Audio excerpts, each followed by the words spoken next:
जस्तो हिटलरको पारामा के हुन्थ्यो भने प्रोपागान्डा मिनिस्टर भन्ने हुन्थ्यो कि गोइबल्स थ्योरी भन्ने सुन्नु भएको छ नि को चाहिँ एजुकेसन सबभन्दा माथि छ भने टप 100 युनिभर्सिटीमा 80-90 वटा युएसको हुन्छ अनि नयाँ दबाई कहाँ बन्छ युएसमा बन्छ वर्ल्डको सबभन्दा टप डक्टरहरू हेर्यो भने कहाँ हुन्छ युएसमा हुन्छ अनि सोशलिजमले हारेको होइन त यो होइन यो चाहिँ भोलिको दिनमा मोनोपोलीमा गयो भने प्राइस घट्छ नै भन्ने केही पनि ग्यारेन्टी छैन हैन छैन सर छैन नि किनभने तपाईको ल म एउटा एक्जाम्पल दिन्छु जहाँ मार्केट छ त्यो मार्केट भएको ठाउँलाई चाहिँ प्राइभेटको हातमा छोडेर मार्केटै नभएको स्कुलै नभएको हस्पिटलै नभएको ठाउँमा चाहिँ इस्टाब्लिस गर्दाखेरि चाहिँ बेटर इफिसियन्सी आउँछ कि सर तलको अनस्क्रिप्टेड भिडियोमा वयस्क सामग्री अश्लील भाषा र तपाईँको भावना दुख्न सक्ने सम्भावना रहेको अभिव्यक्ति समावेश छ दर्शकहरूले सचेत रहनुहोला न त होस्टले न त अतिथिले कुनै पनि दर्शकको समुदायको भावना चोट पुगेकोमा जिम्मेवारी लिनेछन् सर यो क्यापिटलिजम कम्युनिजम सोशलिजममा नेपालको लागि चाहिँ कुन ठिक होला र यिनीहरूको अर्थ के हो भन्ने कुरा सरबाट मैले जान्न चाहे पहिलो कुरा त कस्तो छ भने नेपालको संविधानै हामीले संविधानको लाई हामीले हैन अगाडि पढ्यौं भनेपछि यो चाहिँ समाजवाद उन्मुख भनेको छ सो नेपालको संविधानले नै हामीलाई चाहिँ समाजवाद उन्मुख अर्थात् सोशलिजम ओरिएन्टेड भनेको छ र त्यो हिसाबले पनि पहिलो कुरा त संविधानले नै भने हुनाले त्यो छ र धेरै सोचेर नेपाली समाजलाई हेर्दाखेरि पनि र विभिन्न समाजहरूलाई वर्ल्ड वाइड पनि हेर्दाखेरि आई थिंक सोशलिजम चाहिँ बढी चाहिँ छ सान्दर्भिक छ नेपालको सन्दर्भमा र वर्ल्डको सन्दर्भमा पनि लाग्छ मलाई चाहिँ अब यसमा तपाईले अर्थको हिसाबले भन्नुभयो जुन क्यापिटलिजम अनि त्यसपछि सोशलिजम कम्युनिजम के हो भन्ने लाइनबाट तपाईले भन्नुभयो हैन कसरी बुझ्नुस् भन्दाखेरि चाहिँ यसको एक्सट्रिम भ्यू पोइन्ट चाहिँ कम्युनिजम भन्ने चाहिँ हामीले जस्तो यसको कार्ल मार्क्स र एंगल्सले चाहिँ लेखेको भन्छौँ हैन त्यो चाहिँ स्टेटलेस क्लासलेस सोसाइटी हो भन्ने चाहिँ त्यो इमेजिनेसन हो सो एउटा चाहिँ प्रिमिटिभ कम्युनिजम थियो जुन बेला चाहिँ राज्य थिएन समाज चाहिँ मान्छेहरू चाहिँ जुन पनि हैन जुन जमिन पनि जसको छ कुनै देश थिएन त्यो चाहिँ एउटा प्रिमिटिभ कम्युनिजमको हो र अन्तमा कहाँ जाने भन्दै गर्दाखेरि चाहिँ मार्क्सले चाहिँ यस्तै एउटा समाजमा चाहिँ पुग्नुपर्छ भनेर भन्नुभयो त्यो चाहिँ एउटा हाम्रो विचारमा चाहिँ त्यो चाहिँ एउटा कस्तो हो भने आइडियल स्टेट हो हैन कहाँ पुग्ने जस्तो आध्यात्मिकहरूले धर्म मान्नेहरूले कहाँ पुग्ने भन्छन् भन्दाखेरि स्वर्ग पुग्ने भन्छन् काहीँ न काहीँ त एउटा कल्पनाको एउटा सुन्दर पर्फेक्ट सोसाइटीको त परिकल्पना गर्नु पर्यो नि हो त्यो परिकल्पना चाहिँ कम्युनिजम हो हैन त्यहाँ कुनै पनि राज्य छैन कुनै धर्म छैन कुनै क्लास छैन सबै कुरा चाहिँ ओपन छ भने जस्तो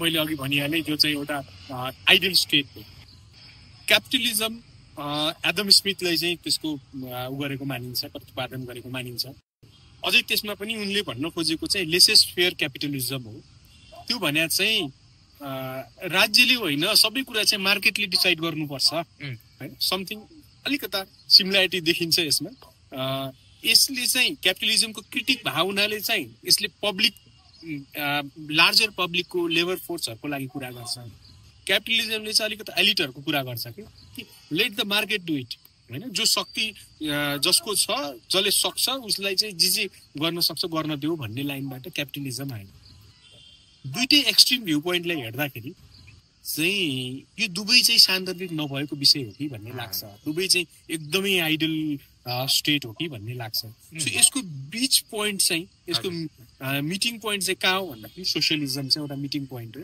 एज सच सोशलिजमको कम्युनिजम र क्यापिटलिजम जस्तो चाहिँ एकदमै हार्डकोर डेफिनेसन त छैन तर सोशलिजम यसो कम्युनिजमले के भन्छ एकदमै क्लासलेस स्टेटलेस हुनुपर्छ भन्छ क्यापिटलिजमले के भन्छ होइन मार्केटलाई छोड्देऊ भन्छ सोशलिजमले के भन्छ भन्दाखेरि होइन there has to be something केही न केही इन्टरभेन्सन हुनुपर्छ है राज्यको जस्तो बेसिक कुराहरूमा त इन्टरभेन्सन गर्नु पर्यो नि यसो नेपालकै सन्दर्भमा तपाईँले हेर्नुहुन्छ भने जति सक्छ त्यति चाहिँ सम्पत्ति राख्न पाइँदैन होइन क्यापिटलिस्ट समाजले चाहिँ के भन्छ जसले सक्छ उति राखोस् भन्छ तर सोशलिजमले के भन्छ होइन कम्पिटिसन हुनुपर्छ तर केही ठाउँहरू यस्तो छन् जो चाहिँ बेसिक निड्सहरूभित्र पर्छ जस्तो के हुनसक्छ एजुकेसन हुनसक्छ हेल्थ हुनसक्छ यस्तो सर्भिसहरू चाहिँ मार्केट ओरिएन्टेड होइन यो त राज्यले इन्टरभ्युन गर्नुपर्छ यो त पब्लिकको बेसिक दायित्वभित्रमा पर्छ तर हेल्थ र एजुकेसन त हामीले हेर्दाखेरि प्राइभेट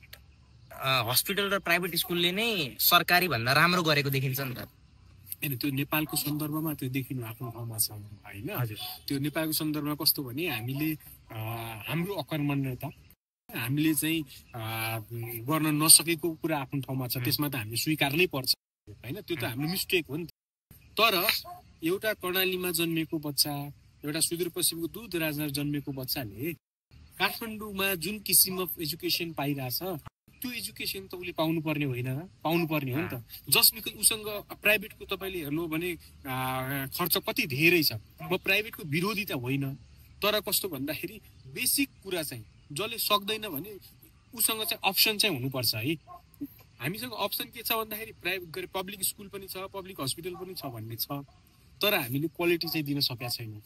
त्यहाँनिर चाहिँ हामी के छ, हामी सोसियलिजमसँग पुगिसकेका छैनौँ कि भन्ने लाग्छ होइन। म आफै इन्डियामा पढ्दाखेरि म चाहिँ गभर्मेन्ट स्कुलमा पढाएँ, गभर्मेन्ट कलेजमा पढाएँ होइन। त्यो आफैमा चाहिँ कलेज अफ नेसनल इम्पोर्टेन्स हुन्थ्यो, त्यसको स्ट्यान्डर्ड धेरै प्राइभेटहरूभन्दा राम्रो छ।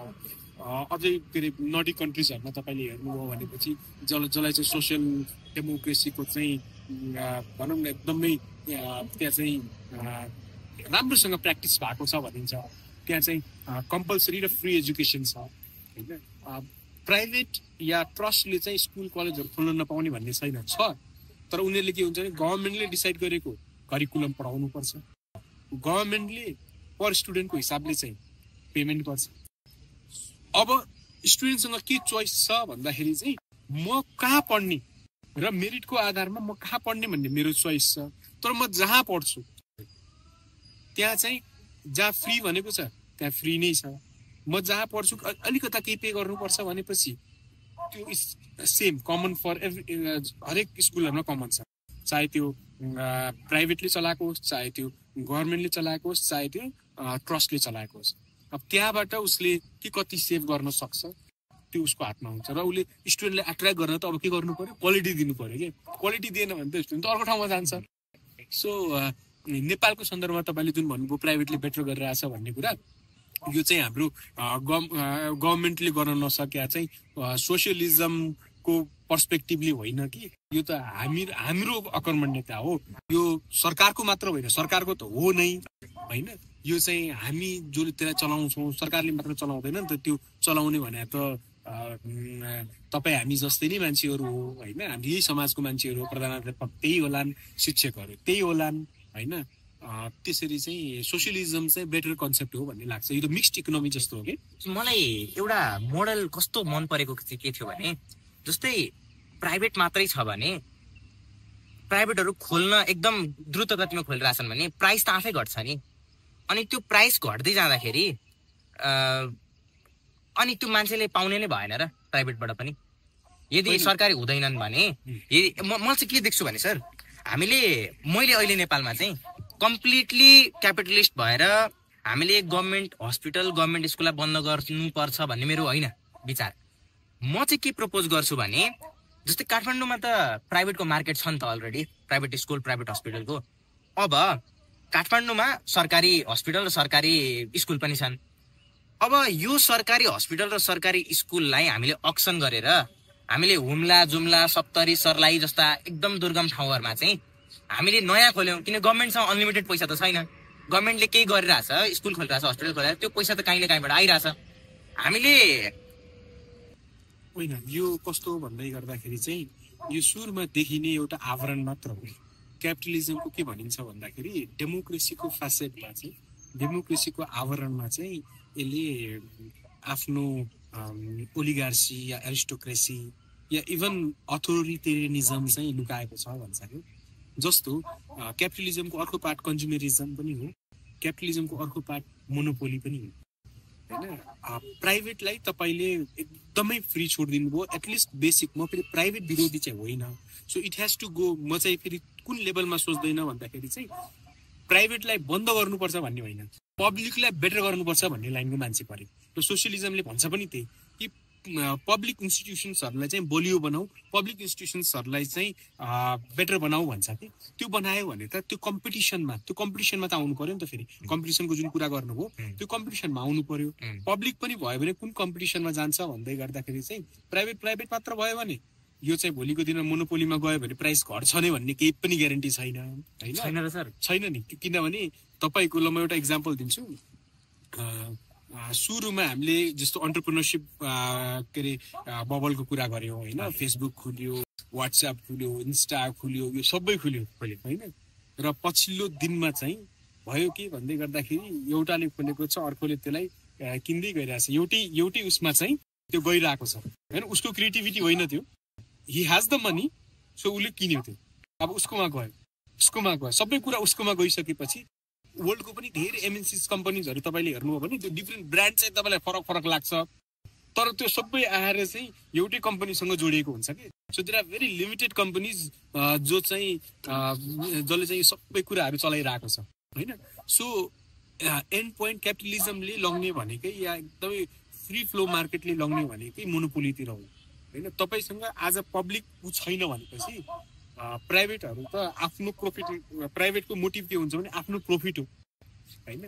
त्यो प्रफिट मोटिभमा चाहिँ उनीहरूले चाहिँ सिन्डिकेट खडा गर्न सक्छ। त्यो सिन्डिकेट खडा गऱ्यो भने के हुन्छ, जुनै हस्पिटलमा गए पनि 100 होइन 200 रुपियाँ, तर पब्लिकसँग अप्सन के छैन, 50 रुपियाँमा म गभर्मेन्ट हस्पिटलमा जान्छु भन्ने अप्सन त हुन्छ नि। तर प्राइभेटमा सबैले 200 रुपियाँ गर्यो भने अनि हामीले देखिरहेछौँ कि हामी 150 रुपियाँमा हामी त्यो सर्भिस दिएर सस्टेन गर्न सक्छौँ भनेर हामी देख्छौँ भने हामी अर्को हस्पिटल खोल्छौँ नि त। खुल्ने त्यसमा त मैले प्राइभेटले नखोला भनेकै छैन अनि नि। प्राइस त घटिहाल्यो नि 200 रुपियाँको होइन, 200 को 150 मा घट्दै गर्दाखेरि अनि अर्कोले देख्छ जसले 125 मा गर्न सक्छ, अनि अर्कोले फेरि रियलाइज गर्छ मार्केट, म त 110 रुपियाँमा यो सर्भिस बेचेर म मार्केटमा सस्टेन गर्न सक्छु, म राम्रो प्रफिट कमाउन सक्छु भन्ने उसले देख्छ प्रस्पेक्ट। अनि उनीहरूले 150-200 मा गरिरहेछन् भने उसले 110 मा गर्छ, झन् घट्छ नि प्राइस, उसकोमा सबै मान्छे आउँछन्। तर जब चाहिँ यो 5 जना मिलेर चाहिँ 250 मा गर्दाखेरि चाहिँ हामी कुनै पनि 250 भन्दा तल चाहिँ नझर्ने। सो यो चाहिँ हाम्रो सिन्डिकेट भनेकै यही हो, मोनोपोली भनेकै यही हो। हामी चाहिँ 250 मा गर्ने है। अब चाहिँ यो गर्नु हुँदैन जब पब्लिकसँग चाहिँ अरू कुनै अप्सन हुँदैन, 250 भन्दा अरू अप्सनै छैन। 300 भएको ठाउँमा म 250 मा जान्छु भन्छ, तर हामी सबै 250 राख्यौँ भनेपछि त बेन्चमार्क के भयो, 250 हो। So public has no choice. ऊ चाहिँ त्यो आफ्नो बेसिक नेसेसिटीकै लागि पनि ऊ चाहिँ के अरे 250 मै गर्नुपर्ने बाध्य हुन जान्छ। त्यही भएर पब्लिक बेसिक नेसेसिटिजका कुराहरू जुन हुन्छ त्यो कुरामा गभर्मेन्टले इन्टरभेन गर्नुपर्छ भन्ने हो, ताकि गभर्मेन्ट इन्स्टिट्युसन्सहरू पनि हुँदै गर्दाखेरि उसले एउटा बेन्चमार्क सेट के गरिदिन्छ भन्दाखेरि 50 मा पनि गर्न पाइन्छ भन्ने बेन्चमार्क सेट गर्छ। अब यो सिन्डिकेट जो गर्न खोजिएको हुन्छ त्यो पनि सिन्डिकेट हुने सम्भावना मर्छ। र अर्को कुरा के पनि हुन्छ भन्दाखेरि चाहिँ उसलाई जहिले पनि एउटा पब्लिकलाई चाहिँ जहिले पनि एउटा के हुन्छ कि म सस्तोमा म चाहिँ सर्भिस पाइरहेको हुन्छु भन्ने हुन्छ। अर सर्टेन केसमा चाहिँ फ्री पनि हुनसक्छ। जस्तो म तपाईँलाई इक्जाम्पल दिन्छु, contribution based social security scheme आयो। त्यो सोसियल सिक्युरिटी स्किमहरू पनि सोसियलिस्टिक कन्सेप्ट हो। दो क्यापिटलिस्टिक देशहरूले पनि अहिले पछिल्लो चरणमा ल्याइरहेछ होइन। जस्तो बोनस भनेको के अरे सोसियलिस्टिक स्किम्स हो, पेन्सन होइन, के अरे तपाईँको सोसियल सिक्युरिटी, अहिले हामी कन्ट्रिब्युसन बेस्ड सोसियल सिक्युरिटी भनिरहेछौँ। यसमा सबै प्राइभेट हस्पिटल्सहरू जोडिनु भयो त भन्दाखेरि त जोडिनु भएको छैन, तर सबै पब्लिक इन्स्टिट्युसन्सहरू जोडिनु भयो भन्दाखेरि त जोडिनु भएको छ नि त हो।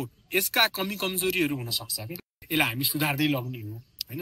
तर अब अहिले पब्लिकसँग के एडभान्टेज छ भन्दाखेरि चाहिँ काम गर्दा गर्दै चाहिँ मेरो सोसियल सिक्युरिटीमा चाहिँ सर्टेन स्किम्सहरू छ होइन। मैले हस्पिटल जाँदाखेरि यो चेकअप गराउन सक्छु, औषधिहरू किन्नु पर्दाखेरि त्यसले चाहिँ मेरो स्किमले कभर गर्छ। अनि यसको लागि मेरो के हो त मैले तिर्नुपर्ने भन्दाखेरि त इट्स नथिङ होइन। तिमीले के अरे तपाईँले जुन पैसा कटिरहेछ भनेर चाहिँ जुन भ्रम फैलाइएको छ नि त्यो एक्चुअली चाहिँ कटिरहेको छैन। त्यसमा चाहिँ तपाईँले जहाँ काम गर्नुहुन्छ उसले 1.67% चाहिँ उसको जुन हालिरहेछ, तपाईँले यताबाट 1% हाल्ने स्किम चाहिँ त्यहाँबाट छ कि 10% अर्को छ भने टोटलमा 31% जान्छ भन्ने छ। तर त्यो स्किम चाहिँ तपाईँको पैसा नै आउने हो कि, त्यो चाहिँ तपाईँको रिटायरमेन्ट फन्डमा जान्छ होइन, तपाईँको ओल्ड एज पेन्सनमा जान्छ। अनि तपाईँले चाहिँ तपाईँ उमेर भइसकेपछि पनि इभन तपाईँ गभर्मेन्टमा काम गर्नु हुँदैन भने पनि तपाईँले चाहिँ स्किम पाउनुभयो। उमेर भइसकेपछि चाहिँ तपाईँले गभर्मेन्टले सधैँ गभर्मेन्टले दिनुपर्छ भन्ने पनि त होइन नि। तपाईँकै स्किमबाट तपाईँकै पैसाबाट चाहिँ तपाईँले रेगुलर पर मन्थमा लिने कि एकमुष्ट पैसा लिने कि भन्ने अप्सन तपाईँसँग छ। तपाईँलाई हेल्थको फेसिलिटिजहरू छ। सो यो पनि सोसियलिस्टिक पोइन्ट हो। सोसियलिस्टिक पोइन्ट भन्दै गर्दाखेरि चाहिँ लार्जर पब्लिकको बारेमा सोच्ने पनि हो। किन एलिटले के गर्छ भन्दाखेरि एकदमै टु मच क्यापिटलिस्टिक एक्सट्रिममा गएपछि अहिले त उसले पनि बुझ्यो नि त एकदम क्यापिटलिस्ट हुन सकिएन भनेपछि उसले थोरै यता सोसियलिस्टतिर चाहिँ बढेको छ। त्यही भएर न उसले यो बोनसको स्किम, यो पेन्सन स्किम, यो सोसियल सेक्युरिटीका कुराहरू होइन, या बिमाको कुराहरू चाहिँ यो सबै किन दिएको हो भन्दै गर्दाखेरि चाहिँ सोसियलिस्ट मुभमेन्टहरूले नै उसलाई दिन बाध्य बनाएको। यतातिर गएन भने चाहिँ अब हाम्रो साम्राज्य चाहिँ रहँदैन है भन्ने भएपछि चाहिँ यो it's a give and take. यही कुरा चाहिँ मार्क्सले भनेको जुन सरप्लस भ्याल्यु छ नि, कि मार्क्सको कन्सेप्टमा चाहिँ तीनटा कन्सेप्ट मेन गरिन्छ कि डाइलेक्टिक भनेपछि द्वन्द्वको कुरा छ। यो द्वन्द्व भन्ने कुरा चाहिँ फेरि एकदमै लडाइँ नै मात्र होइन है, फेरि धेरै एकदमै यो मान्छेहरूले एकदम गलत इन्टरप्रिटेसन गरिरहेछ होइन। हिस्टोरिकल मेटेरियलिजम भन्छ होइन, ऐतिहासिक भौतिकवाद भन्छ र डाइलेक्टिकल मेटेरियलिजम भन्छ, द्वन्द्वात्मक भौतिकवाद भन्छ र सरप्लस भ्याल्यु भन्छ। तपाईँलाई म यसमै यो तिनटै सेलेक्ट कन्टिन्यू यो तिनटामा चाहिँ सरप्लस भ्याल्यु भने चाहिँ के हो भने एउटा जोसँग चाहिँ मिन्स अफ प्रोडक्सन छ। आज त त्यो मिन्स अफ प्रोडक्सन चेन्ज भयो। हिजोको दिनमा चाहिँ ल्यान्ड र फ्याक्ट्रीहरू नै मिन्स अफ प्रोडक्सन होइन। आज त्योभन्दा बढीमा गएका छौँ। आज त टेक्नोलोजी डेभलपमेन्टले गर्दाखेरि उनले लेखेको बेलामा त आजको लेभल अफ टेक्नोलोजी छैन। जोसँग मिन्स अफ प्रोडक्सन छ उसले चाहिँ लगानी गर्छ।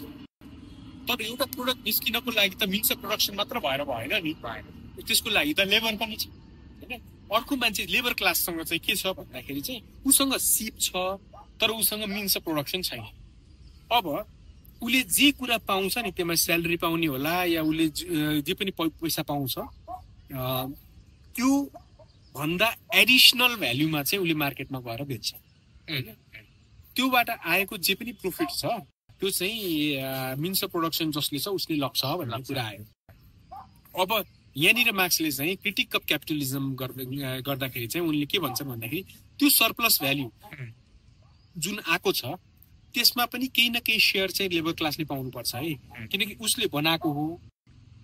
मिन्स अफ प्रोडक्सन जुन उसको छ नि जसले लगानी गर्छ उसको सेयर पनि हुन्छ डेफिनेटली, तर एक लेबर क्लासले पनि उसको जिन्दगी लिभिङ स्ट्यान्डर्ड इम्प्रुभ हुनको लागि केही न केही त्यो एडिसनल भ्याल्युबाट केही न केही सेयर पाउनुपर्छ। पुरै उसले पाउनुपर्छ भन्दैनन् कि उसले, त्यसबाट केही न केही पाउनुपर्छ भनेको जो आजको दिनमा आएर किन चाहिँ मार्क्स चाहिँ आज पनि सान्दर्भिक छन् भन्छ नि भन्दाखेरि आजको दिनमा त्यो डिफ्रेन्ट नेम मार्क्सको नाम नलिकन, किनभने मार्क्सको नाम लियो भने त फेरि हिज राइट भन्ने देखिन्छ, त्यो नलिकन चाहिँ जब हामीले बोनस दिन थाल्यौँ, जब हामीले पेन्सन दिन थाल्यौँ, त्यो भनेको त्यो सरप्लस भ्याल्युबाट होइन, त्यो एडिसनल भ्याल्युबाट चाहिँ उसलाई एडिसनल कुरा दिनुपर्छ है।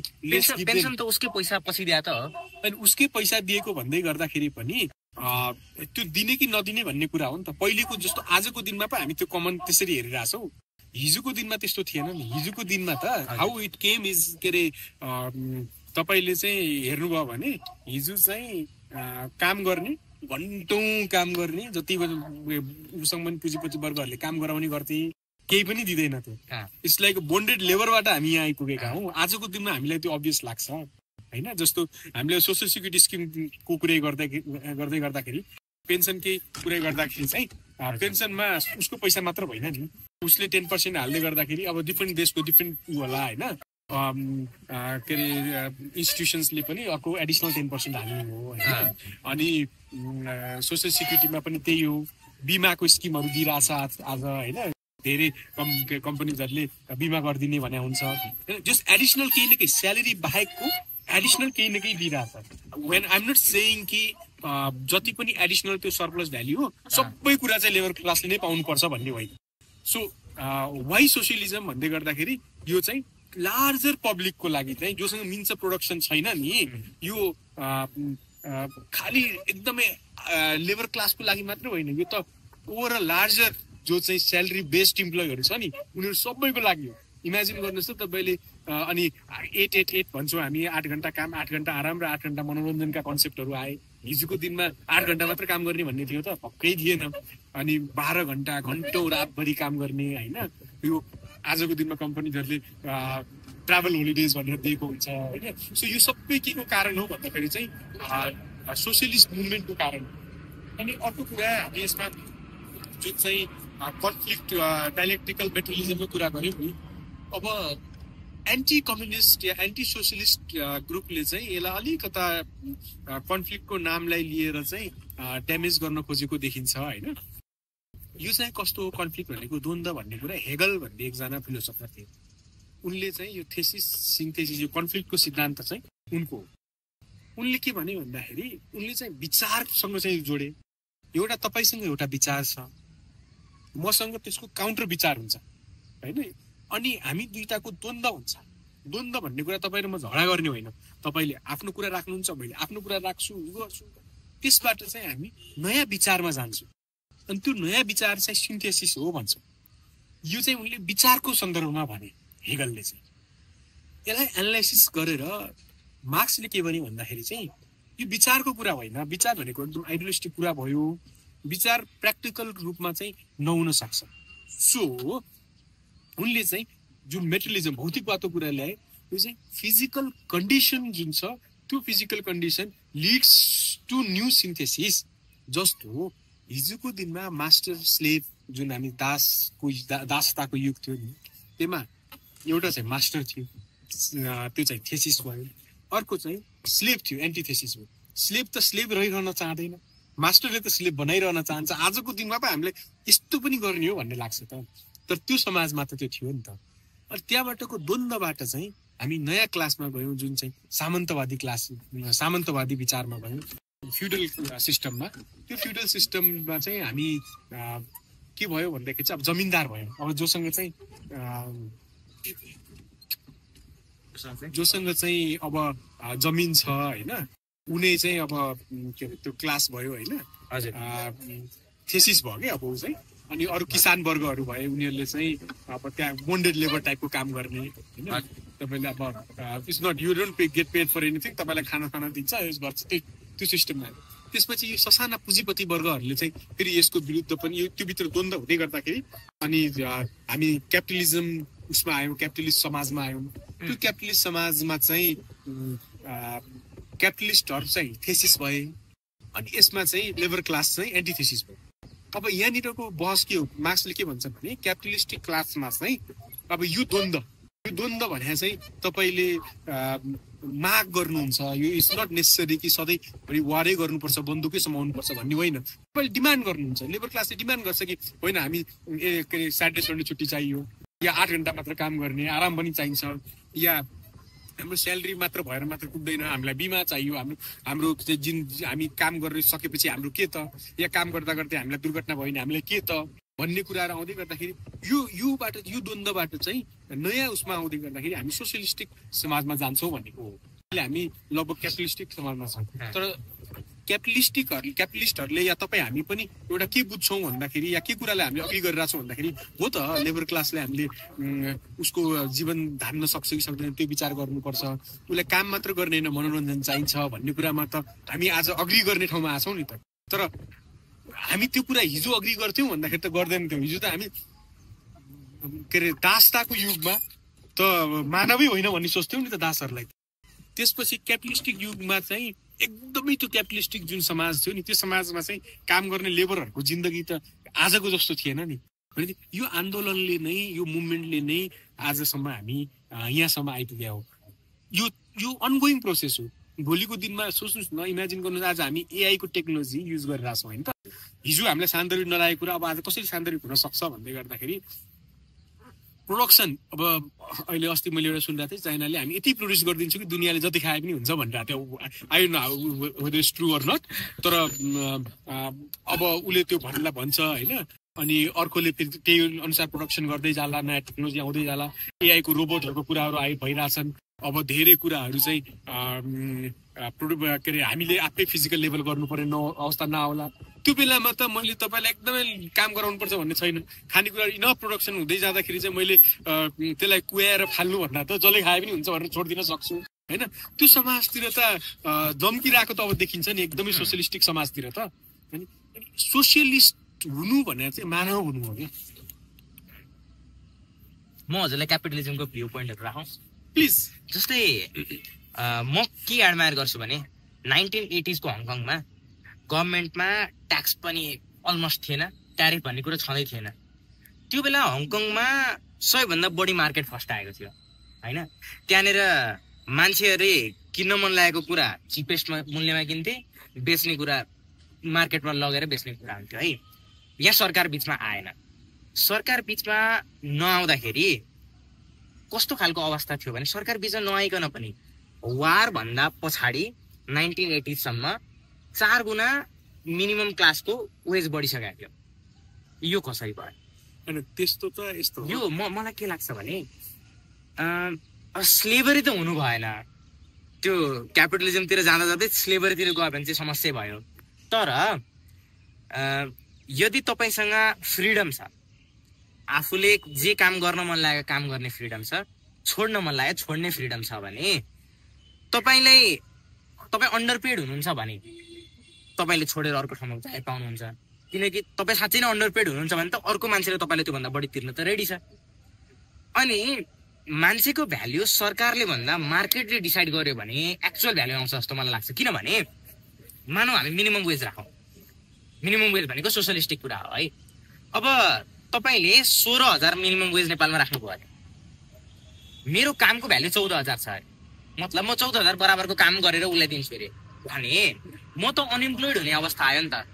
किनभने सरकारले 16,000 दिनै पर्छ भन्यो, म 16,000 पाउन लायक नै छैन भने हुन सक्छ नि त म 12,000 मात्र पाउन लायक छ। जुन मार्केटले यदि मिनिमम वेज हुँदैन थियो भने म 12,000 पाउँथे, म 12,000 लिन खुसी थिएँ, ऊ मलाई 12,000 दिन खुसी थियो भने म 12,000 को लेभलको मान्छे हो भने 16,000 मिनिमम वेज हुँदै गर्दा मैले जागिर पाएँ। यसमा मैले तपाईँ 2-3टा कुराहरू जोडेँ।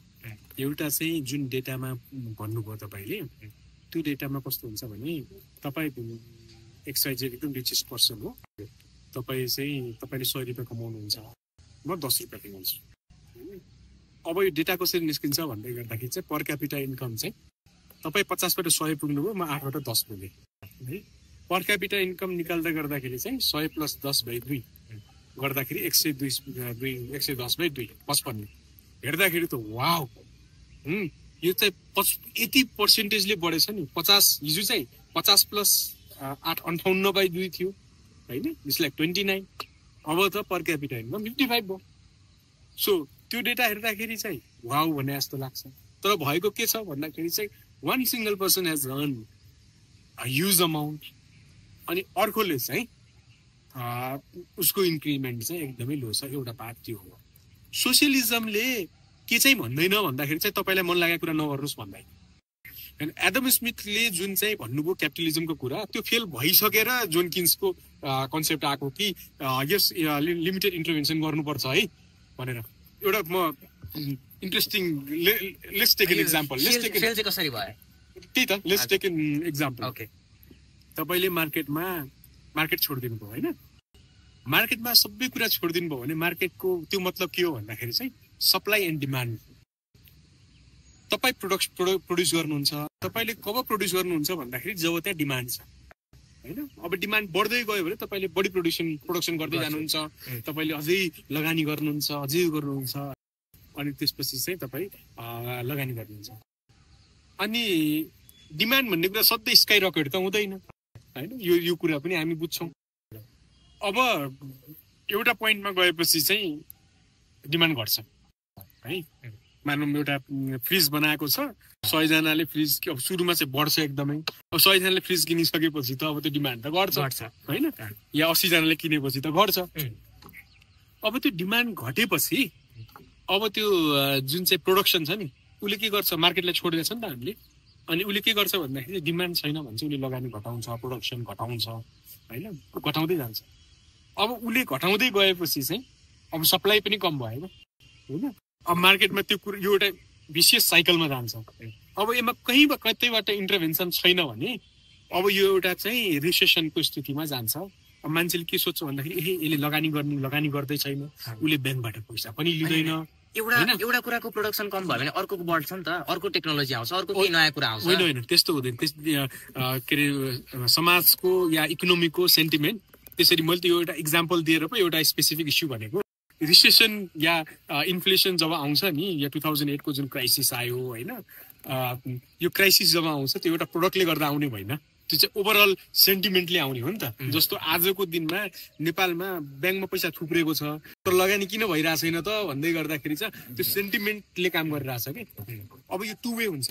एउटा एकतिर चाहिँ उसले प्रोडक्सन घटाउने बित्तिकैमा लेअफहरू हुन्छ एउटा प्रोडक्टको कि मार्केटभरिको। मार्केटको यो त ओभरअलमा त मार्केटै हो नि। मार्केटको प्रोडक्सन घटाछ र कुनै टाइममा घट्छ नि। किन रिसेसन भने के हो, इन्फ्लेसन भने के हो त भन्दाखेरि डिमान्डहरू चाहिँ घट्दै जानु नै रिसेसन र इन्फ्लेसन भन्छौँ नि त हामी होइन।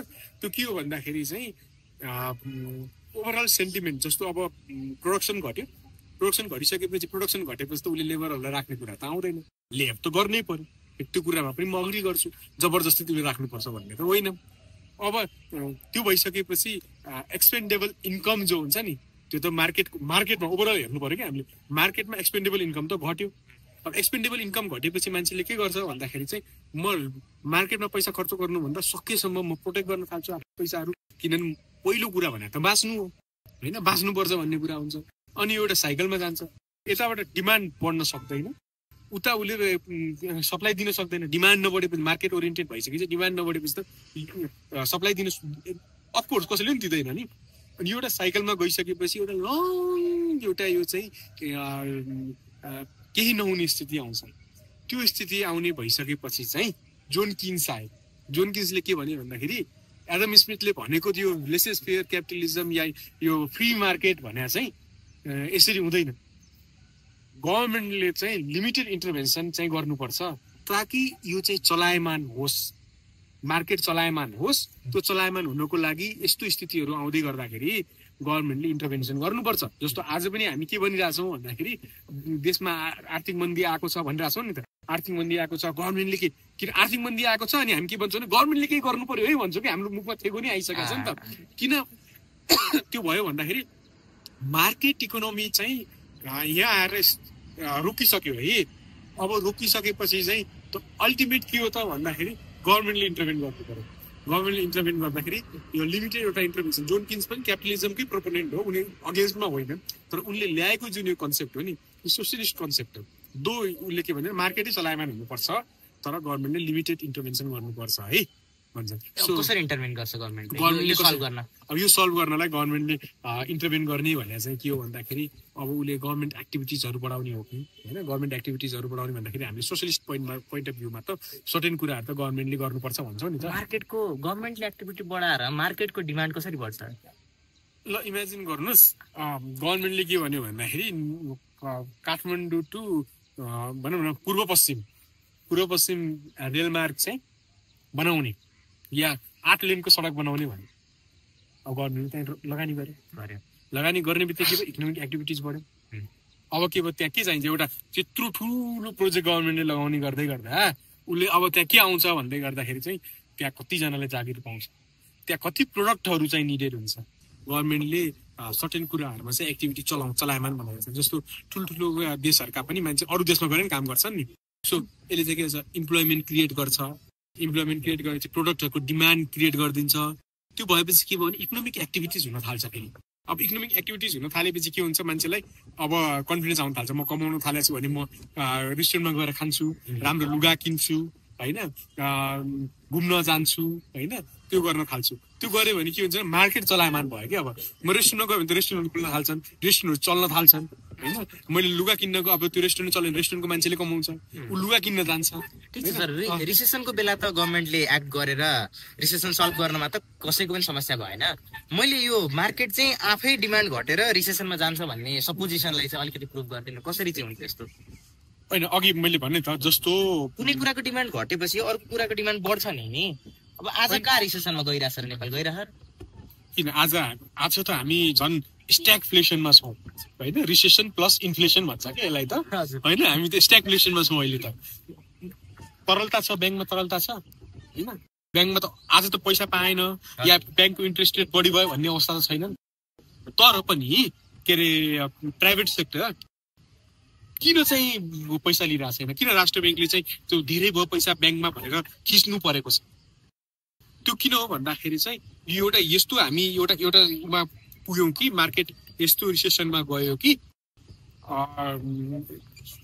त्यो डिमान्डै क्रिएट हुन सकेको छ।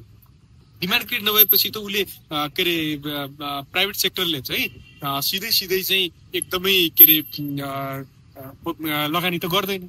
त्यो ब्याङ्कबाट पैसा गएन, तपाईँ हामीले कहिलेकाहीँ 1-2 लाख लोन लिनु भने त्यसले क्रिएट गर्दैन कि। एउटा प्राइभेट सेक्टरले लोन लिएर काम गर्नु हो नि त होइन। अहिले कति धेरै ऊ चाहिँ के अरे 100% उसमा चल्न सकेका छैन, 50% प्रोडक्सन मात्र गरिरहेछन् होइन।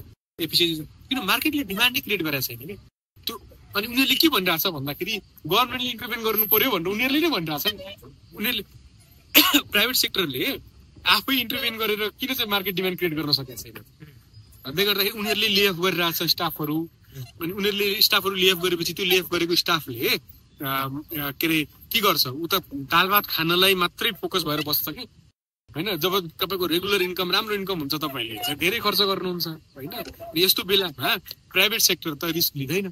प्राइभेट सेक्टरको मेन एम भनेकै उनीहरूले चाहिँ प्रफिट गर्नुपर्छ भन्ने हो, जसलाई चाहिँ म फेरि नेगेटिभ भन्दैन। उनीहरूको एम त्यो हो। सोसियलिस्ट किन हुनुपर्छ भन्ने पोइन्टबाट चाहिँ मैले भनेको मिक्स्ड इकोनोमी नै किन बेस्ट हो भन्ने लाइनबाट जब नर्डिक कन्ट्री जब 2008 को क्राइसिस आयो नि, वर्ल्ड वाइड इकोनोमिक क्राइसिस आयो, त्यतिखेर को चाहिँ बेटर सर्भाइभ गर्न सक्यो भन्दाखेरि कुन सिस्टम गर्न सक्यो भन्दाखेरि नर्डिक कन्ट्रिजहरूको सिस्टम हो जो चाहिँ सोसियलिस्ट सिस्टम हो, सोसियल डेमोक्रेसी हो होइन। त्यही भएर डेमोक्रेटिक त हुनै पर्यो है। त्यो डेमोक्रेसीको नि इन्ट्रेस्टिङ पोइन्ट छ कि आजकल म यसमा पनि थोरै जोडिहालौँ। नेपालमा कङ्ग्रेसले चाहिँ कङ्ग्रेसहरू आफूलाई डेमोक्राट्स भन्छन् होइन। मेरो चाहिँ उहाँहरूलाई प्रश्न हो क्या गरिरहेको हुन्छु, जस्ट मैले फेरि उनीहरूलाई जोडेर डिमिन गर्न पनि खोजेँ होइन। डेमोक्रेसी भनेर त एउटा प्रोसेस हो होइन। जुन पनि विचार तपाईँ राख्नुहुन्छ नि त्यो विचार तपाईँ सत्तामा पुगेर डिसिजन मेकिङ ठाउँमा पुगेर चाहिँ त्यो विचार इम्प्लिमेन्ट गर्न खोज्नुहुन्छ। तपाईँ क्यापिटलिस्ट हो भने क्यापिटलिस्ट विचार इम्प्लिमेन्ट गर्न खोज्नुहुन्छ, कम्युनिस्ट हो भने कम्युनिस्ट विचार इम्प्लिमेन्ट गर्न खोज्नुहुन्छ, सोसियलिस्ट हो भने सोसियलिस्ट विचार गर्न सक्नुहुन्छ, कन्जर्भेटिभहरूले त्यही वेबाट जान्छ होइन। र कुन त्यो विचार इम्प्लिमेन्ट गर्नलाई त्यो डिसिजन मेकिङ ठाउँमा जान चाहिँ कुन वेबाट जाने त, whether it democratic way or autocratic way. So it's just a process. Democracy भने चाहिँ कुनै विचार होइन कि वाद होइन। हामी डेमोक्रेसिजम भने चाहिँ सुनेको छैन नि त। डेमोक्रेसी भने चाहिँ किनभने डेमोस प्लस क्रातोस यो ग्रिक वर्ड हो, पिपल हु रुल। डेमोस भने पिपल, क्रेसी भने रुल। जस्तै एरिस्टोक्रेसी भने नोबलहरूको रुल, एरिस्टो भने चाहिँ नोबलहरू, अनि ओलिगार्सी भने चाहिँ फ्यु पिपलको रुल है। अनि डेमोक्रेसी भने जनताको रुल। अनि जनताको लागि काम गर्नु पर्यो नि त, जनताको रुल हुनु पर्यो नि त भने चाहिँ त्यो प्रोसेस मात्र हो। त्यही भएर म डेमोक्रेट छु भन्दै गर्दाखेरि चाहिँ तपाईँ यदि डेमोक्रेटिक नर्म्सहरूलाई मान्नुहुन्छ भने तपाईँ डेमोक्रेट हो, तर डेमोक्रेटिक नर्म्स मान्नुहुन्न भने तपाईँ डेमोक्रेटिक होइन। तर क्यापिटलिस्ट हुने बित्तिकैमा चाहिँ डेमोक्रेटिक हुने, सोसियलिस्ट हुनेहरू डेमोक्रेटिक नहुने भन्ने चाहिँ हुँदैन। कुन प्रोसेसबाट जानुहुन्छ भन्ने कुरा चाहिँ हो। अनि अघि भने जस्तो सोसियलिस्ट र क्यापिटलिस्टमा चाहिँ हामीले कम्युनिस्टहरू प्राय डिक्टेटर देखेका कारणले सोसियलिजम कम्युनिजमको नजिक भएका कारणले डिक्टेटरसिपतिर जाला कि भन्ने डर हो कि? हो, त्यो चाहिँ हो। यो चाहिँ एकदम राइट क्वेसन चाहिँ तपाईँले उठाउनु भयो। खासमा म चाहिँ कुन ठाउँमा पुगेँ अहिले भन्दाखेरि क्यापिटलिस्ट चाहिँ डेमोक्रेसीको आवरणमा खासमा अटोक्रेटिक सिस्टम हो। तर एक्ज्याक्टली अब यो आज आएर चाहिँ मलाई भन्न यति सहज भएको छ नि, मेरो लङ टाइमको यो चाहिँ कन्टेन्सन थियो। तर आज जसरी चाहिँ के अरे अमेरिकामा जे भइरहेछ नि त्यसले चाहिँ मलाई प्रुभ गर्न हेल्प गराएको छ क्या। कसरी? अब कम्युनिजमको साँच्चै तपाईँले भने जस्तो चाहिँ केही ठाउँमा चाहिँ जुन कुरा चाहिँ मार्क्सले भन्नुभयो या सोसियलिजमले जुन कुरा भन्छ त्यसलाई चाहिँ भजाएर आफू शासन गर्ने चाहिँ जो व्यक्तिहरूको चाहिँ त्यो महत्त्वकांक्षा देखियो नि त्यसले चाहिँ के अरे अटोक्रेटिक हो कि भन्ने देखियो। र सोभियत युनियनको फल पछि चाहिँ अब संसारबाट त्यतिखेर हामी कोलोनाइज थियो, संसारबाट लुटेको धन थियो। उनीहरूले चाहिँ होइन हामी चाहिँ एकदम हो भनेर देखाउनको लागि केही देशहरूमा चाहिँ केही देशहरू चाहिँ त्यो टाइममा धनी हुन पुगे। र कम्युनिजम त भर्खर प्र्याक्टिसमा आइरहेको थियो, उनीहरूसँग त केही पनि थिएन। अनि उनीहरू चाहिँ के गर्न थाल्यो भने रुल मात्र गर्ने हो भन्ने लाइनबाट गए, अलिकति अटोक्रेटिक देखियो। तर यसको मेन कन्सेप्ट चाहिँ लार्जर गुड हो, सोसियलिजमको मेन कन्सेप्ट भने के भन्दाखेरि एउटा पुँजीपति वर्ग छ भनेपछि त्यहाँ 100 जना मान्छे काम गर्छ भने 100 जना मान्छेको हकितको लागि काम गर्नुपर्छ है भन्ने कन्सेप्ट हो। So it is more democratic. तर क्यापिटलिजम के हो भन्दाखेरि चाहिँ लिटल पिपलको लागि चाहिँ इन द एन्ड जति हामी चाहिँ एक्सट्रिम क्यापिटलिजमतिर जान्छौँ बीचमा जाँदाखेरि ओलिगार्सीतिर जान्छौँ। रुल अफ द फ्यू हामीले सुन्ने पनि गरे हो कि अमेरिकामा चाहिँ केही फ्यामिलीले चाहिँ शासन गर्छ है भन्ने सुन्ने पनि गरे हो। र अहिले चाहिँ एकदम अझै बढी चाहिँ जब डेमोक्रेसी चाहिँ अहिले वर्ल्ड वाइडै अब यो थर्ड वेभ रिभर्सल छ होइन त्यतिखेर चाहिँ जब डेमोक्रेसी नै वर्ल्ड वाइड अलिकति डिफेन्सिभ जस्तो भएको छ अमेरिकामा के भयो भन्दै गर्दाखेरि चाहिँ एउटा पपुलिस्ट लिडरको चाहिँ यस्तरी उदय भएको छ कि उसको बिहेभियरहरू हेर्दै गर्दाखेरि कहीबाट पनि डेमोक्रेटिक देखिन्न। र विज रुलिङ इज वान हिजोको दिनमा अलिअलि केही फ्यामिलीहरूले रुल गर्थ्यो भन्थ्यौँ नि केही व्यापारिक घरानाहरू छन् फ्यामिलीहरू छन् उनीहरूले प्याकेटमा बसेर रुल गर्छ भन्थ्यौँ है। आज चाहिँ खुल्ला चाहिँ एकजना धनी व्यक्ति होइन राष्ट्रपति त्यहाँ बसेको छ ऊ आफ्नो छोरा लिएर आएर राष्ट्रपति नै राष्ट्रपति होइन भने जस्तो बिहेभ गर्छ। एउटा व्यापारी तरिकाले चाहिँ कसरी काम गर्यो भन्दै गर्दाखेरि अघि हामीले भन्यौँ नि क्यापिटलिजमले कस्तो गर्छ किन it doesn't think about the people भन्थ्यो नि उसको मतलबै छैन। प्रफिट एन्ड लसमा काम गर्छ कि उसले 10,000 जना एउटा कुनै संस्थामा काम गरेर 10,000 मान्छेबाट सिधै ल्याएर चाहिँ 3,000 मा घटाइदियो 7,000 मान्छे रातारात ल्यायो होइन। यस्तो धेरै कुराहरू चाहिँ बिकज गभर्मेन्ट भने त प्रफिट एन्ड लस मात्र होइन नि त होइन। इट्स नट द्याट गभर्मेन्ट भने त तपाईँले लार्जर पब्लिकको गुड पनि त हेर्नु पर्यो नि कि सक्ने बात छ अरू चाहिँ जे पो गरोस् भनेर त छोडिदिनु भएन। हजुर एफिसिएन्सी लार्जर पब्लिकको गुडमा छैन सर होइन एफिसिएन्सी लार्जर पब्लिकको गुडमा कसरी भयो 7,000 मान्छे जब सिधा उसले निकालिदिँदाखेरि अब उनीहरूको फ्यामिली के उनीहरूको के उनीहरूले जागिर पाइहाल्छ नि अरू ठाउँमा। आजै जस्तो 8% के अरे तपाईँको यो पपुलिजमको राइज कसरी भएको हो भन्दै गर्दाखेरि one of the factors populism rise हुनुको वान अफ द फ्याक्टर्स चाहिँ अनइम्प्लोइमेन्ट इस्यु पनि हो होइन। 100% इम्प्लोइमेन्ट भएको चाहिँ अमेरिकामा पनि होइन होइन। अनि यत्रो मान्छेहरू फायर गर्न थालेपछि पहिला त भएकाले पनि जागिर नपाइरहेको अवस्था छ होइन। अनि यत्रो मान्छे फायर गरेपछि चाहिँ अर्को ठाउँमा जागिर पाउँछ भन्ने कुरा चाहिँ त्यो चाहिँ अलिकता लजिकल साउन्ड नगर्न सक्छ। जस्तो गभर्मेन्ट भने चाहिँ जस्तो हामीले किन सोसियलिजम चाहियो भन्दै गर्दाखेरि के भन्यो भने क्यापिटलिजममा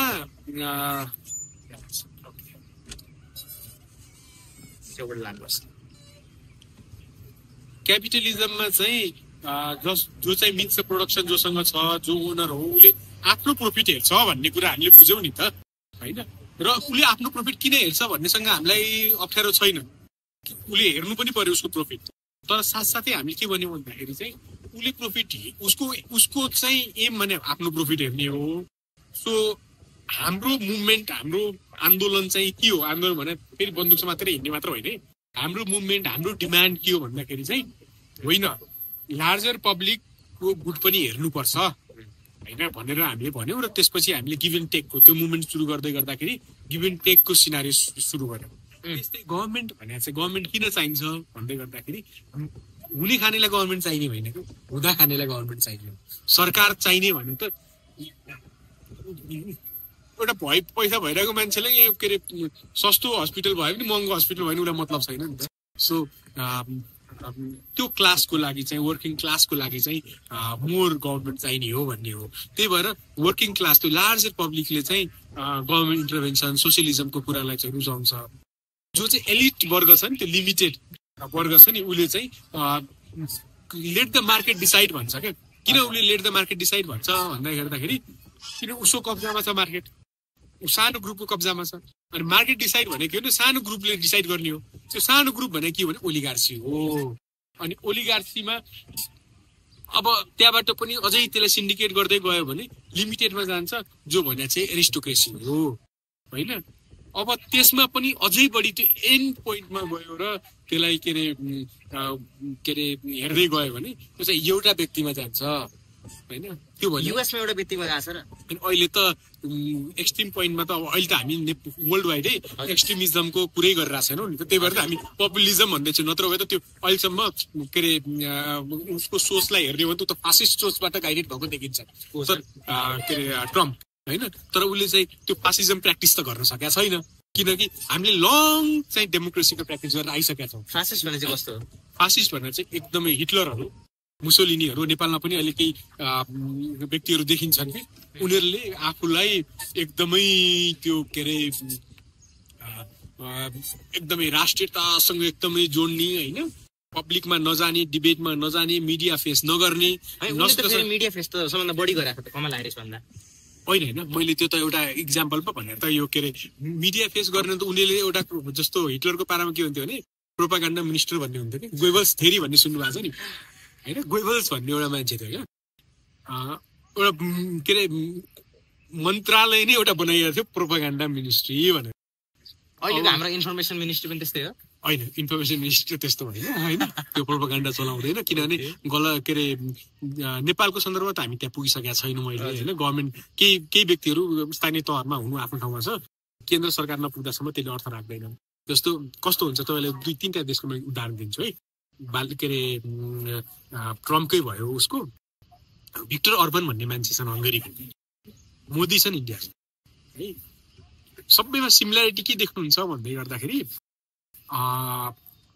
उनीहरूले मिडिया छ नि मिडियालाई एकदमै कन्ट्रोल गरेको छ जब भिक्टर अर्बन सरकारमा आए नि उनले चाहिँ मिडियालाई कि चाहिँ सरकारीकरण गरे कि चाहिँ उनको मान्छेले किन्न लगायो ट्रम्पले फेरि मिडिया त ट्रम्पको अगेन्स्टमा छ फेरि ट्रम्पले त्यही भएर त के अरे राष्ट्रपति हुने बित्तिकैमा सिएनएनलाई गाली गरे नि होइन अगाडि पनि गर्थ्यो होइन अगाडि गर्थ्यो त उनले मिडिया चाहिँ उनको लागि उनले अब के अरे उनी त भर्खर आएका छन् उनको लागि मिडिया भनेको सर्टेन मिडिया मात्र हो यो मिडियामा चाहिँ महत्त्व दिन्छु यसमा दिन्न भन्ने लाइनमा दिनु पनि छन् तर अमेरिका त लामो समय चाहिँ एउटा डेमोक्रेसीको फुल फ्लेज डेमोक्रेसी भनेर प्र्याक्टिस गरेर आइसकेको देश हो नि त सो उनले त सत्ता कब्जा गर्न खोज्या हो नि गएको बेलामा योभन्दा अगाडिको टर्ममा त कब्जै गर्न खोज्या हो फेरि उनले तर सकेन नि सक्न त सकेनन् उनले इलेक्सन नहारेको भनेर पनि प्रुफ निक्लिएको थियो निकै होइन त्यो त यस्तो हो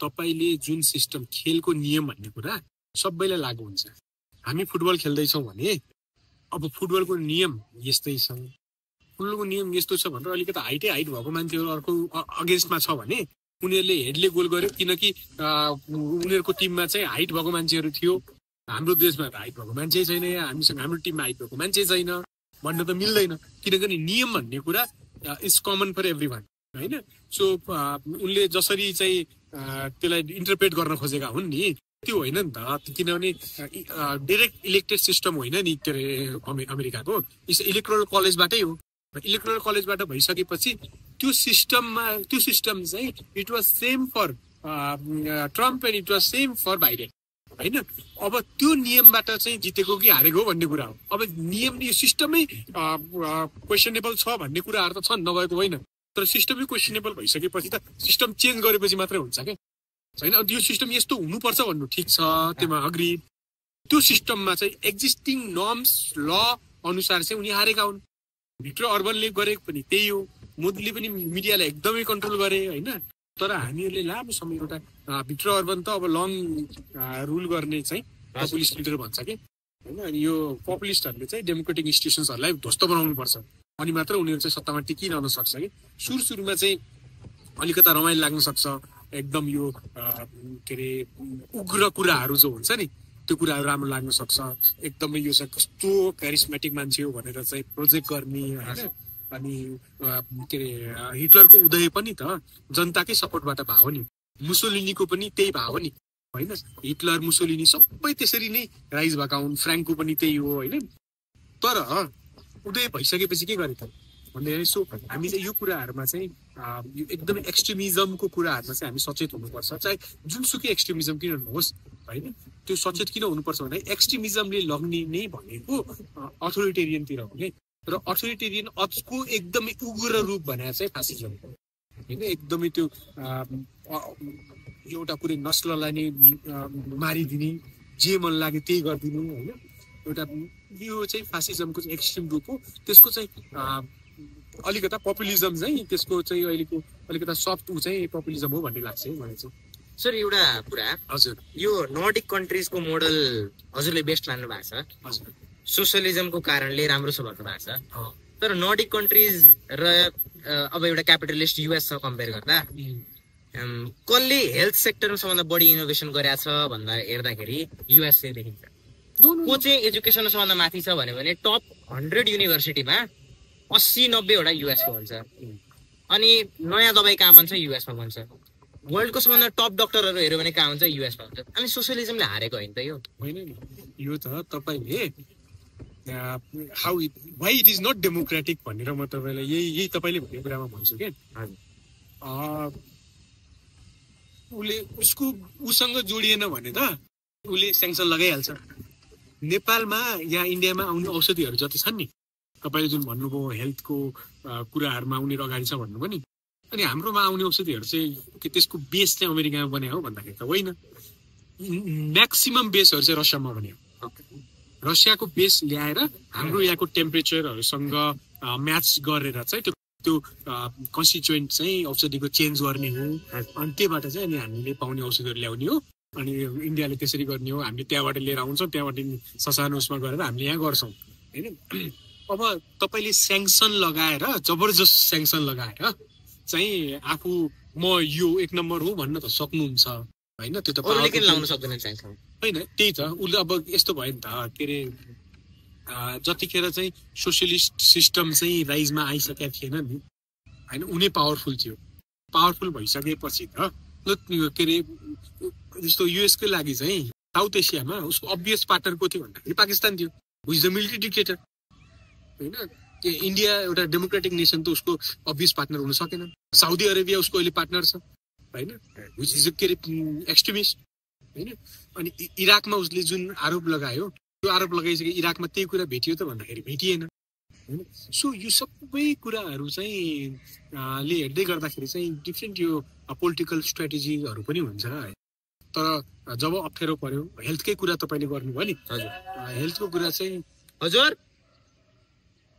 हेल्थकै कुरा गर्दाखेरि पनि अमेरिकन हेल्थ सिस्टम भन्दा अब क्युबालाई पनि स्याङ्सन लगाएर बसाएको छ क्युबन हेल्थ सिस्टम चाहिँ के अरे बेटर मानिन्छ नट के अरे इभन कम्पेरिजन गर्दाखेरि कुन बिमाहरू चाहिँ बेटर छ भन्दै गर्दाखेरि एउटा कम्पेरिजन डकुमेन्ट्री हेरेको थिएँ मैले अमेरिकन सिस्टम र न्युजिल्यान्डको सिस्टमको बारेमा कम्पेरिजन थियो होइन सो न्युजिल्यान्डको सिस्टम चाहिँ बेटर देखिएको थियो होइन सो अब यो कस्तो भन्दाखेरि डिफ्रेन्ट मान्छे के अरे अरूलाई जबरजस्ती स्याङ्सन लगाएर कसैसँग चाहिँ इन्ट्रेक्ट गर्न नदिएर होइन रोकेर आफू अलिकता पावरफुल हुँदाखेरि रोकेर चाहिँ आफू म यस्तो हो कि भन्ने जस्तो देखिन्थ्यो होइन यो पावर दिएको पनि क्यापिटलिजमले हो भनेपछि क्यापिटलिजमै पावरफुल रहेछ भन्ने देखिएन र सर त्यही भएर त अहिले चाहिँ हामी मल्टिपोलर वर्ल्डमा गयौँ त because it is not powerful जतिखेर पावरफुल थियो त्यतिखेर एउटा भयो तर समयसँगै चाहिँ हामी किन चाहिँ अहिले मल्टिपोलर वर्ल्डमा गयौँ त होइन जब वर्ल्ड वार 2 ओभर भयो र 1990 मा जब चाहिँ सोभियत युनियनको फल भयो त्यो फल भइसकेपछिको एकलौटी राज हो नि त होइन त्यसमा डलर चाहिँ अब रिजर्भ करेन्सीको रूपमा आयो अब जति पनि भियतनाम वारमा जति पनि छापियो त्यसपछि डलरले चाहिँ हामी उसँग के अरे गोल्ड पेगिङसँग चाहिँ हामी बाहिर जान्छौँ भन्यो होइन यी सबै कुराहरूले के गर्यो भने बाध्यात्मक अवस्था सिर्जना गर्यो अघि हामी भन्यो नि बोन्डेड लेबरबाट या दासताको युगबाट बाहिर निस्किन त एउटा समय त लाग्यो त्यसको मतलब दास हुनु के अरे मास्टर हुनु चाहिँ राइट हो भन्ने त होइन नि त किनभने कुनै जमानामा मास्टर र स्लेभ हुँदाखेरि त मास्टरले जित्यो हो नि त होइन कि उसैले संसारभरि दबदबा राखेको थियो किनभने मास्टर ठिक हो त मास्टर पनि ठिक रहेछ नि त त्यही भएर दबदबा राखेको थियो भन्ने त पाइएन होइन त्यसपछि हामी नयाँ युगमा आयौँ किनकि एउटा समयबाट अर्को नयाँ चरणमा बेटर सिस्टम त जान्छ समय लाग्छ त्यो समय लाग्दाखेरिको अवस्थामा चाहिँ हामीले पुरानो अवस्था चाहिँ बेटर हो भन्ने मिलेन होइन जमिनदारी युगमा बोन्डेड लेबरहरू हुन्थ्यो अब बोन्डेड लेबरबाट बाहिर आउनलाई एउटा आन्दोलन एउटा अन्तिम चरणमा निष्कर्षमा पुग्नलाई त समय लाग्छ त्यो समय नलाग्दासम्म त फ्युडलिजममा होइन फ्युडल लर्ड्सहरू नै पावरफुल थियो, उनीहरूले गरे कुरा सबैतिर चल्थ्यो, त्यसको मतलब फ्युडलिजम राइट हो भन्ने त होइन। क्यापिटलिजमको जब सुरुवाती चरणहरू हुँदै गयो त्यसमा चाहिँ उनीहरू नै पावरफुल थिए। त्यो पावरफुल हुँदै गर्दाखेरि वर्ल्ड वाइडै अब उसको विरुद्ध कोही बोल्न सक्दैन थियो। त्यो हेर्दै गर्दाखेरि चाहिँ क्यापिटलिजम नै ठिक हो कि भन्ने जस्तो पारियो। तर अहिले आएर चाहिँ के भयो भन्दाखेरि चाहिँ त्यो त तोडियो नि त। त्यही भएर हामी मल्टिपोलर वर्ल्डमा गयौँ। हामी मल्टिपोलर वर्ल्डमा आज के भनिरहेका छौँ भन्दाखेरि एकतिर रसिया एउटा पावर हो, चाइना एउटा पावर हो, even India is a rising power, Indonesia is a rising power भनिरहेको छौँ होइन। त्यो भनेको के हो भन्दाखेरि हामी अझै बेटर सिस्टममा छौँ।